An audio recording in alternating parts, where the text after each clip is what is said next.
السلام علیکم ورحمۃ اللہ وبرکاتہ۔ امید ہے کہ آپ تمامی حضرات خیریت سے ہوں گے۔ دوستو، آج ہم جانیں گے قوم یہود کے بارے میں کہ وہ کون لوگ تھے، کس نبی کی امت میں سے تھے، اور انہوں نے ایسا کیا گناہ کیا کہ اللہ تعالیٰ نے ان کو ہلاک فرما دیا۔ قوم یہود ایک ایسی قوم ہے کہ جس پر اللہ تبارک و تعالیٰ نے دردناک عذاب نازل فرمایا اور اس قوم کے تمام نافرمان لوگوں کو بندر بنا دیا تھا۔ اب سوال یہ پیدا ہوتا ہے کہ اس قوم نے ایسا کیا گناہ کیا کہ اللہ تعالیٰ نے ان کو بندر بنا دیا تھا۔ جب قوم بندر بن گئی تو وہ کتنے دن زندہ رہے یا پھر آج بھی موجود ہیں؟ اور آج جو بندر پائے جاتے ہیں کیا یہ اسی قوم کی نسل سے ہیں جن کو اللہ تبارک و تعالیٰ نے بندر بنا دیا تھا؟ آج ہم اسی کے بارے میں جانیں گے، اس لیے حضرات ہماری ویڈیو کو آخر تک ضرور سنیے گا۔ دوستو، انسانوں کی بندر بننے کی ابتدا بنی اسرائیل قوم سے ہوئی تھی۔ یہ قوم ایلا نامی شہر میں رہتے تھے۔ ان کی تعداد روایتوں میں 90,000 سے زیادہ بتایا جاتا ہے۔ یہ قوم اللہ تعالیٰ کی فرمانبردار قوم تھی اور بڑی خوشحال زندگی گزار رہی تھی۔ اللہ تعالیٰ نے اس قوم کو بے شمار نعمتوں سے نوازا تھا۔ اس قوم پر اللہ تعالیٰ کے بے پناہ کرم نوازی تھی۔ یہ لوگ اپنی زندگی میں بہت خوش تھے۔ یہ قوم چونکہ سمندر کے کنارے پر رہتی تھی اور اللہ تبارک و تعالیٰ کا ان پر خاص کرم تھا، اس سمندر کے کنارے بے شمار مچھلیاں آتی تھی جن کو شکار کر کے یہ کاروبار کرتے تھے۔ یہ قوم بڑی خوشحال زندگی گزار رہی تھی۔ جب اللہ تبارک و تعالیٰ کی بے شمار نعمتیں ان کو ملنے لگی تو اللہ تبارک و تعالیٰ کی نافرمانی پر یہ قوم اتر آئی، اللہ تعالیٰ کی نافرمانی کرنے لگی۔ اب وہ وقت آ گیا جب اللہ تعالیٰ کو اس قوم کا امتحان لینا تھا، تو اللہ تعالیٰ نے اس قوم کا امتحان لینے کے لیے اپنے نبی کو حکم دیا، اے میرے نبی، اپنی قوم کو حکم دے دو کہ ہمارا فرمان سنا دو، ہفتے والے دن کوئی بھی شکار نہ کرے، یعنی سنیچر کے دن کوئی بھی شکار نہ کرے۔ اس دن کو عبادت کے لیے خاص بنا لو، اس دن ہماری عبادت کرنا۔ اگر کوئی بھی اس دن شکار کرے گا تو اس کو قتل کر دیا جائے گا۔ جب اللہ تبارک و تعالیٰ نے اس قوم پر ہفتے والے دن مچھلیوں کا شکار کرنا حرام فرما دیا، اسی دن سے اس قوم کی بربادی شروع ہو گئی۔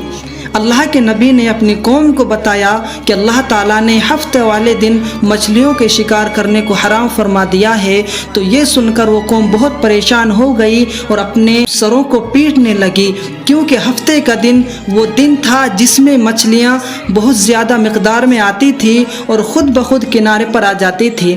باقی دن نہ ہونے کے برابر، یعنی بہت ہی کم مچھلیاں پکڑی جاتی تھی۔ یہ قوم چونکہ مچھلیوں پر گزر بسر کرتی تھی، اسی وجہ سے یہ قوم اللہ تعالیٰ کے اس پیغام کو سن کر بہت پریشان ہو گئی تھی۔ انہیں کیا معلوم تھا کہ ان کو اللہ تعالیٰ کی طرف سے ایک آزمائش میں ڈال دیا گیا ہے، ان کا امتحان لیا جا رہا ہے۔ پھر حضرات شیطان نے ان کو ایک ایسا طریقہ بتایا، سمندر کے کنارے پر بڑے بڑے حوضوں کھود لیے جائیں اور ان حوضوں میں نالیاں بنا لو۔ جب ہفتے کے دن مچھلیاں آئیں گی تو وہ نالیوں کے ذریعے سے ان حوضوں میں آ جائیں گی، ان بڑے بڑے گڈھوں میں آ جائیں گی۔ پھر نالیوں کے منہ بند کر دیے جائیں اور اگلے دن یعنی اتوار کو ان حوضوں سے مچھلیاں پکڑ لینا۔ اس طرح ہم ہفتے کے دن شکار سے بھی بچ جائیں گے اور مچھلیاں بھی کافی مقدار میں پکڑ لیں گے۔ بہت سے لوگوں کو شیطانی طریقہ بہت اچھا لگا اور انہوں نے ایسا کرنا شروع کر دیا، بڑی بڑی نالیاں کھود کر حوضوں میں ڈال دی، جس کے ذریعے ان حوضوں میں سے کافی مقدار میں مچھلیاں آتی تھی۔ اس قوم کے بدبخت لوگوں کو یہ نہیں پتا تھا کہ جب مچھلیاں ہفتے کے دن نالیوں کے ذریعے سے حوض میں آ کر قید ہو گئی، یہ بھی ایک طرح کا شکار کرنا ہو گیا جو کہ اللہ تعالیٰ نے حرام فرما دیا تھا۔ حضرات، اس قوم کے لوگ 3 گروہوں میں بٹ گئے۔ کچھ لوگ ایسے تھے جو شیطان کے اس طریقے سے منع کرتے تھے اور کچھ لوگ ایسے تھے جو اس طریقے کو برا جان کر خاموش رہتے تھے۔ یہ لوگوں سے کہتے تھے کہ تم ایسی قوم کو نصیحت کرتے ہو جنہیں اللہ تعالیٰ ان قریب تباہ برباد کرنے والا ہے۔ اور تیسرا گروہ شیطانی طریقے کے بتائے ہوئے راستے کے ذریعے شکار کیا کرتا تھا۔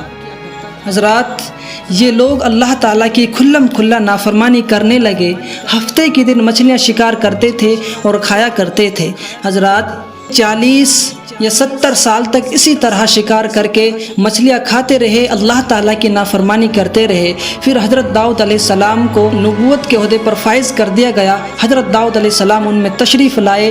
حضرت داؤد علیہ السلام نے ان نافرمانوں کو اللہ تعالیٰ کے عذاب سے ڈرایا کہ یہ اللہ تعالیٰ کی نافرمانی سے باز آ جاؤ ورنہ تمہیں تباہ و برباد کر دیا جائے گا۔ وہ لوگ پھر بھی کھلے عام شکار کرنے لگے تو حضرات وہ لوگ جو اس کو برا جانتے تھے انہوں نے اپنے اور ان نافرمانوں کے درمیان ایک ایسی دیوار کھڑی کر دی تھی، بیچ میں بہت اونچی دیوار کھڑی کر دی تھی۔ ایک طرف وہ لوگ رہتے تھے جنہوں نے نافرمانی کی اور دوسری طرف وہ لوگ رہتے تھے جو اسے برا جانتے تھے۔ حضرت داؤد علیہ السلام نے ان نافرمانوں کو بارہا سمجھایا لیکن یہ لوگ اپنے اس نافرمانی سے باز نہ آئے، اس طرح اللہ تعالیٰ کی نافرمانی میں لگے رہے۔ پھر ایک دن حضرت داؤد علیہ السلام نے ان نافرمانوں پر غضبناک ہو کر لعنت فرما دی، جس کا اثر یہ ہوا کہ ایک دن ان نافرمانوں میں سے کوئی بھی اپنے گھر سے نہ نکلا۔ وہ لوگ پریشان ہو گئے کہ کیا ہوا، آج یہ لوگ باہر نہیں آ رہے ہیں۔ انہوں نے جا کر دیکھا کہ اس دیوار کی طرف سے عجیب و غریب آوازیں آ رہی ہیں۔ یہ منظر دیکھ کر وہ لوگ دیواروں پر چڑھ گئے تاکہ ان کے حالات معلوم کریں وہ کس حال میں ہیں۔ جب ان لوگوں نے ان نافرمانوں کو دیکھا کہ وہ سب کے سب بندر کی صورت میں بدل چکے تھے، اللہ تعالیٰ نے ان کی نافرمانی کی وجہ سے ان پر یہ دردناک عذاب نازل فرما دیا ہے کہ وہ سارے کے سارے بندر بن چکے تھے۔ ان لوگوں نے اس دروازے کو کھولا۔ دروازہ کھول کر جب وہ اندر آئے تو بندر بنے ہوئے لوگ اپنے رشتہ داروں کو پہچانتے تھے۔ ان کے بدن سے بدبو آنے لگی، ان کے بدن سے بدبو نکلنے لگی اور ان کے پاس آ کر وہ روتے تھے، ان کے کپڑوں کو سونگھتے تھے، زار و قطار روتے تھے لیکن وہ کچھ بول نہیں سکتے تھے۔ ان نافرمان لوگوں کی تعداد 70,000 بتائی جاتی ہے۔ قرآن شریف میں اللہ تبارک و تعالیٰ نے اس کا ذکر فرمایا ہے کہ بے شک ضرور تمہیں معلوم ہے تم میں کہ وہ جنہوں نے شرکسی کی ہم نے ان سے فرمایا کہ ہو جاؤ دھتکارے ہوئے بندر۔ حضرت داؤد علیہ السلام کے قوم کے وہ دوسرے لوگ جو اللہ تبارک و تعالیٰ کی نافرمانی سے بچے رہے تھے ان کی تعداد 12,000 بتائی جاتی ہے۔ وہ لوگ جو بندر بنے تھے وہ 3 دن تک زندہ رہے، نہ کچھ کھا سکتے تھے نہ کچھ پی سکتے تھے۔ 3 دن کے بعد وہ ہلاک ہو گئے۔ اور وہ لوگ جو شیطان کے طریقے سے باز رہے، جنہوں نے اللہ تعالیٰ کی نافرمانی نہیں کی، اللہ تعالیٰ نے ان کو سلامت رکھا۔ حضرات اب سوال یہ پیدا ہوتا ہے کہ آج جو یہ بندر دنیا میں پائے جاتے ہیں کیا یہ داؤد علیہ السلام کی قوم میں سے ہیں؟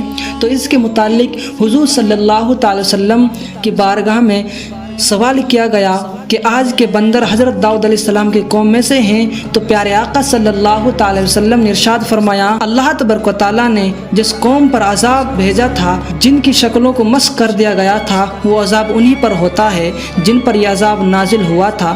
اس کے بعد اللہ تعالیٰ نے ان لوگوں کو ہلاک فرما دیا، ان کی نسلوں کو برباد فرما دیا، ان کی نسلیں آگے نہیں بڑھتی تھی۔